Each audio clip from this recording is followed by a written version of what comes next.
If you drink your urine first thing in the morning and raise your legs up after sex for some minutes, you would definitely get pregnant. These were some words that came from Beezy's friends, because she has been trying to conceive for the past 4 years. Let's look deep into the story and what really happened. Toju and Beezy had been married for 5 years. They met in the UK through a mutual friend in 2017, dated for 2 years, and tied the knot in 2020 in a quiet yet elegant ceremony in Kent. Toju was 45 now, a calm, composed systems analyst who had worked for several multinational companies across the UK and Europe. Beezy, 42, was a vibrant woman with an infectious smile, working as a nurse with the NHS. Together, they made a great team, stable, respectful, and deeply in love. When they got married, they both agreed to give themselves a year before starting a family.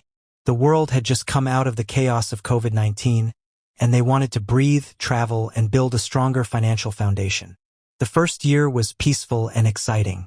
They traveled across the UK, visited family in Nigeria, and explored southern Italy for their second honeymoon.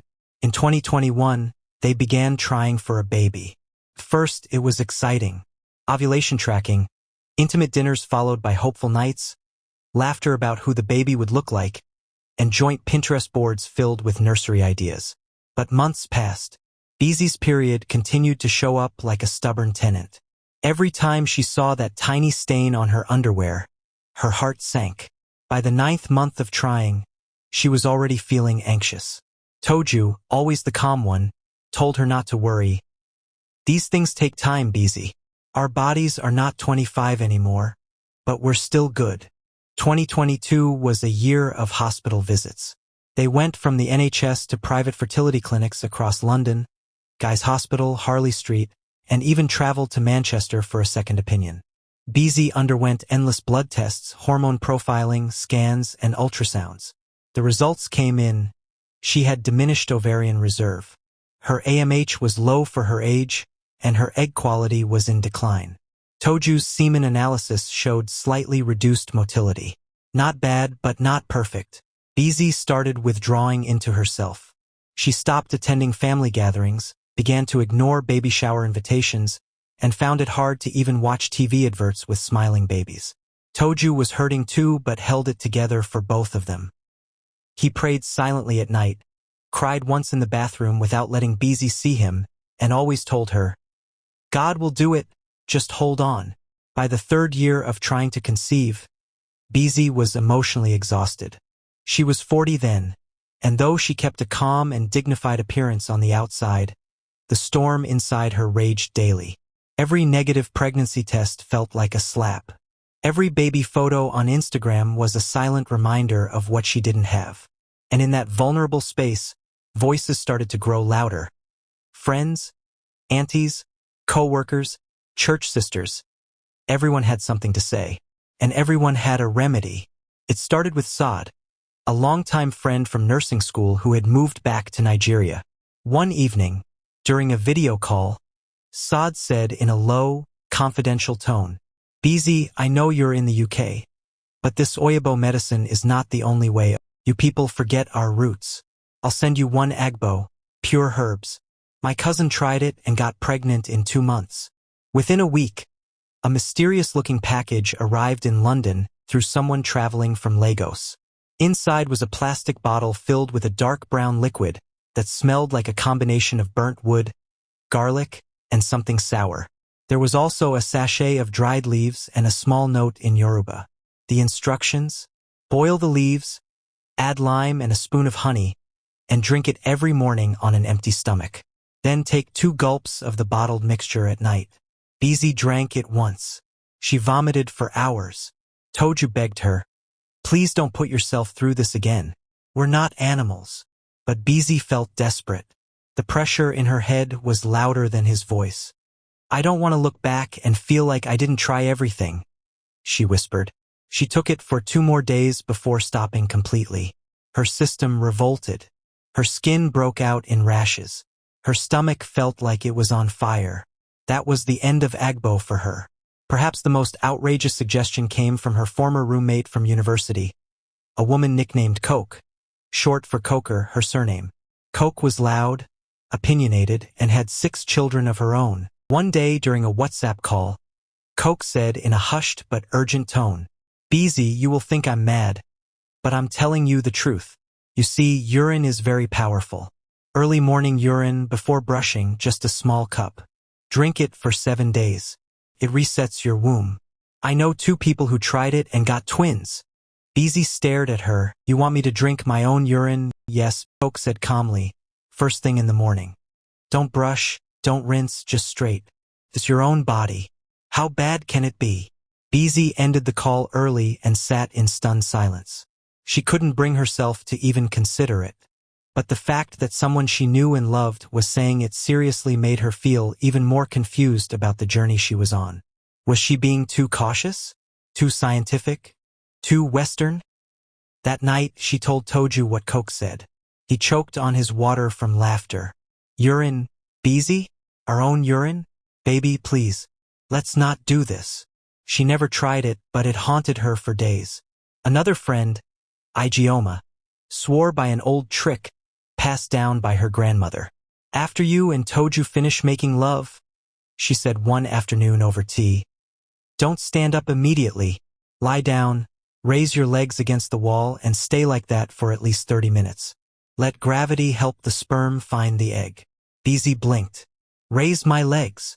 "Yes." Some women even put a pillow under their waist for elevation. You can't be jumping up and going to the toilet immediately. That's why the sperm runs out. This one didn't seem harmful, so BZ tried it. For the next few weeks, their intimacy became a strange combination of romance and gymnastics. After every round, she'd lift her legs like a gymnast auditioning for Cirque du Soleil, with Toju placing a pillow beneath her back. Sometimes they both burst out laughing. Other times, she lay in silence, staring at the ceiling, praying the sperm would travel far. But months passed and still no pregnancy. BZ didn't blame anyone. Most of the women meant well. They weren't being cruel. They were just echoing their own beliefs, passing on things that may have worked for others or appeared to. But the cumulative weight of all the advice made her feel like something was deeply broken in her. Every time she did try and nothing happened, she felt shame. She started keeping a journal just to keep herself sane. One entry read, "Everyone thinks they know the magic formula. I am tired of being the experiment. My womb is not a battlefield." And yet she kept going. By the end of 2023, they were exhausted emotionally, physically, and financially. Fertility treatments had drained their savings. Their faith was beginning to flicker. By the time she turned 41, she had stopped listening to most of the suggestions. The only person she really trusted by then was Toju, and even he was starting to run out of reassuring words. BZ had stopped talking about it with friends. Her silence was her shield. But as fate would have it, their miracle started with a casual brunch at a friend's house in Essex. They were visiting an old friend of Toju's, Doten, and his wife, Lola, who had just had their first baby, a chubby little girl named Zara. As they all chatted over grilled chicken and rice, BZ tried to stay cheerful, even though every coo from the baby made her chest tighten. But Lola noticed the silent grief in her eyes. Later that evening, while the men were in the living room watching football, Lola leaned closer to BZ and said softly, "Sis, don't be angry, but have you heard of Dr. S.A.? They call her MD People's Doctor on Instagram." BZ gave a half smile. "Another doctor? No. Not like the ones you've seen. She's different. She helped me get pregnant after 6 years of waiting. Just a protocol. Tailored meds. My body responded. Even if there would be a case of IVF, they do that too and unblock your tubes if needed." BZ blinked. "Where is she based?" "Canada. But her physical hospitals are in Nigeria." Immediately, BZ sighed. "Lola, we're in London." "I know," Lola said, gently grabbing her hand. "But hear me out. She works online. I only communicated with her on Instagram DMs. If you don't trust her online enough, then you can visit her hospital in Nigeria, which will be more stressful and expensive, so in your case, online will be best. She sends everything by DHL. Just try. What do you have to lose?" That night, BZ told Toju. His reaction was neutral. Another miracle doctor? He asked, not sarcastically, just tired. She helped Lola, Beezy replied. She wasn't selling hope. She was being honest. Let's just message her. We won't lose anything. Toju nodded slowly. Okay, one last shot. Beezy opened her Instagram that night, hands slightly trembling. She typed, "Good evening, Dr. S.A. My name is Beezy. My husband and I have been trying to conceive for almost 4 years. We've done countless tests and visited a lot of hospital here, but still no positive results. We live in London. A friend of mine referred me to you. Please, can you help us?" The response came the next morning. "Good morning, my dear. Thank you for reaching out. I'm so sorry for your journey. I will do my best to help you." She asked for detailed test results. AMH levels, hormone profiles, FSH, LH, estrogen, and sperm morphology reports. Unfortunately, some of the latest ones were missing or outdated, and others would take weeks to get through the NHS. Private clinics quoted them hundreds of pounds. Frustrated, Beezy messaged back, "We can't get all the results right now. It's too expensive and too slow here. Then I will work with what we have. But understand, this is not a magic formula. I would be working blindly with you since you can't provide all the tests I asked for. We'll target both of you. There's a 50-50 chance you would conceive, but I've seen it happen before. Are you ready?" Toju and Beezy discussed it that night. The words 50-50 hung between them like a fragile thread. But eventually they both agreed. "What's the worst that can happen?" Toju said. "We've tried everything. Let's give it our all for 2 months." They paid for the medication that she recommended. Within 2 days, Dr. S.A. had sent out a carefully packed delivery through DHL. 5 days later, the parcel arrived at their East London flat. When the DHL delivery driver rang their buzzer in the early afternoon of that chilly February day, Beezy almost didn't answer. She was sitting in her living room, wrapped in a blanket, staring at the muted television, lost in her thoughts. Talu was in his home office on a Zoom call, but when she finally opened the door and signed for the box, her heart skipped. The label read, "From the People's Doctor Medical Center, Nigeria, to Mrs. Beezy Adebayo, London, United Kingdom." She held the box with both hands, the weight of it surprisingly heavier than she imagined, both literally and emotionally. It was as though she was holding the final piece of a long, exhausting puzzle. She opened it slowly on the dining table. Each item inside was carefully packed and labeled. Sperm boost capsules for Toju, dark green bottles with gold caps. Ova health supplements, for Beezy pills for hormonal balance and egg support. Uterine lining enhancer tea. A herbal blend sealed in vacuum packs. Instructions sheet. A printed guide from Dr. S.A.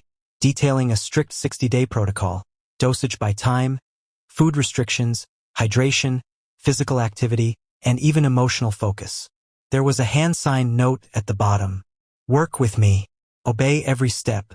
Do not skip a day. God will do the rest." They began the protocol that same evening. Beezy took her first set of Ova Health pills with lukewarm water and had her first cup of the fertility tea. Toju, always skeptical of supplements, took his sperm boost capsules with a shrug. But by the 3rd day, something strange began happening, especially to Toju. He noticed he was waking up with strong, persistent erections. Every morning, and not the kind that went away easily. "Beezy," he whispered one morning, turning toward her. "Is it normal for this thing to be working overtime?"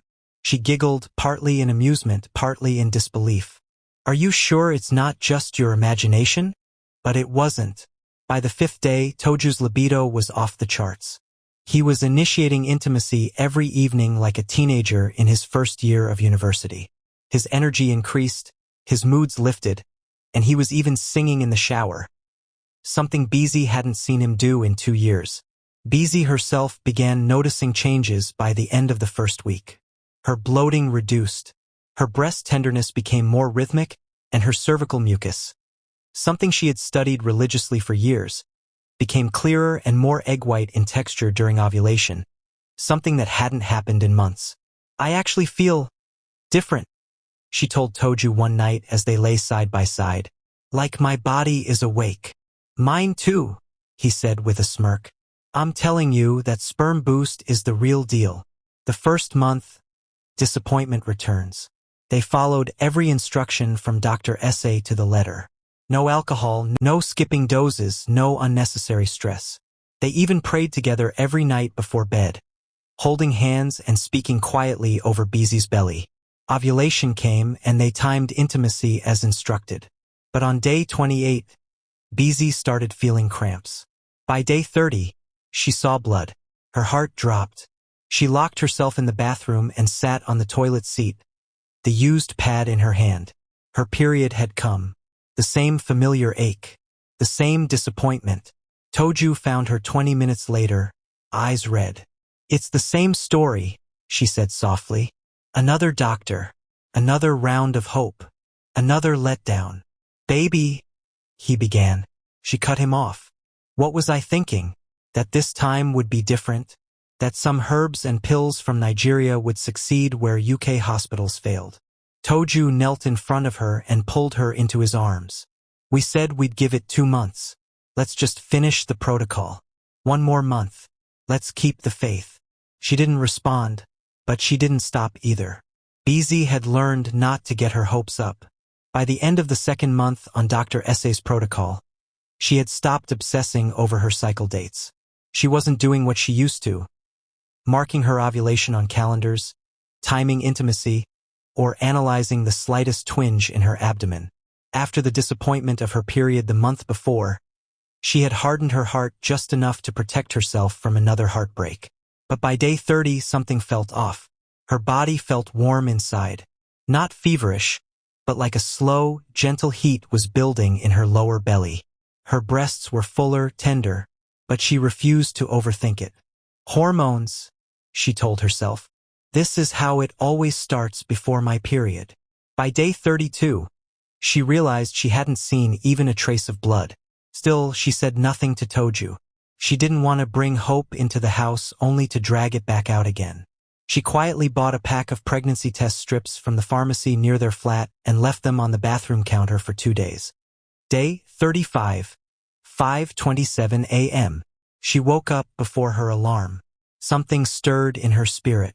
She tiptoed out of bed so Toju wouldn't notice, went into the bathroom, unwrapped a test and peed on it. She sat on the edge of the tub, eyes barely focused, brushing it off as routine. But as the pink line appeared, then another, she froze. 2 clear, bold pink lines. Her breath caught in her throat. For a moment, she couldn't move. She stared at the test as tears gathered in her eyes. Oh God, it's real. She pressed her palms together, whispering thanks, knees trembling. Then she rushed to the bedroom and dropped to her knees beside the bed. Toju, she said, shaking him gently. He opened his eyes, groggy. What's wrong? She held up the test, her hands shaking. I'm pregnant, she whispered. Toju sat up, confused at first. Then the color drained from his face as he snatched the test stick. He looked at it, looked at her, and then hugged her so tightly she could hardly breathe. They cried together in the dark. Not loud, not frantic, just deeply, quiet, grateful tears, telling the people who walked the journey. Beezy couldn't wait. Later that day, she sent a picture of the pregnancy test to her friend Lola, the one who first told her about Dr. S.A. Along with it, she wrote, "You don't know what you've done for me. It worked. I'm pregnant." Lola's voice note reply came within minutes, crying and praising God. Beezy, I told you not to give up. Oh my God. I'm shaking. God is faithful. This baby will stay. It will stay. Then she sent another message to the woman who changed everything. I got a positive test this morning. After just 2 months. I have no words. Thank you. Dr. S.A.'s reply was calm but full of warmth. To God be the glory. Now we begin the second journey, preservation of the seed. You must follow my instructions exactly. You've done well. Now we make sure you carry this baby to full term. That same day, she sent a fresh set of instructions and advice to ensure the pregnancy remained healthy. She instructed BZ to avoid stress and excessive bending or lifting. Diet and hydration. Meals were to include leafy greens, sweet potatoes, iron-rich foods, and protein. No junk food. No late-night eating. Bed rest and physical activity. For the first trimester, Dr. S.A. advised her to avoid unnecessary movement and walking long distances. Stay off your feet as much as possible, she warned. This is not the time to be active. Talk to the baby, she said. Every morning, place your hands on your womb and say, "You are safe. You are loved. You will live and not die." She also told her to keep worship music playing softly around the house and to avoid any negative or frightening conversations. Communication. Dr. S.A. asked for weekly updates, how BZ felt, any symptoms, discomfort, emotional changes. She remained available through DM, often responding late at night with reassurance and reminders. The journey begins. Each morning, BZ woke up with her hands on her belly, whispering love to the little life growing inside her. The nausea came, the fatigue rolled in like waves, but she welcomed it all with gratitude. Toju became more protective than ever. He refused to let her cook, insisted she rest, and even began reading parenting books. Every week, he would place his ear to her belly and say, "Hello in there. This is Daddy. We've been waiting for you." They took weekly bump photos, sent regular updates to Dr. S.A., and followed the protocol like gospel. Now, a promise in bloom. BZ is now 19 weeks pregnant. The baby kicks sometimes, soft flutters like butterfly wings in her belly. Her midwife says everything is progressing beautifully. The baby's heartbeat is strong. Her blood pressure is stable. She still keeps the test strip, the very first one, in her bedside drawer, a reminder of where the story turned. And when people ask how it finally happened after years of pain, BZ says quietly, "God used one woman, just one, through Instagram, after everyone else failed. All I did was obey, and he did the rest." This wasn't just a pregnancy. This was a promise fulfilled, a seed preserved, and the long-awaited answer to 5 years of prayers, tears, and unwavering hope. Kindly like, share, and subscribe for more amazing stories.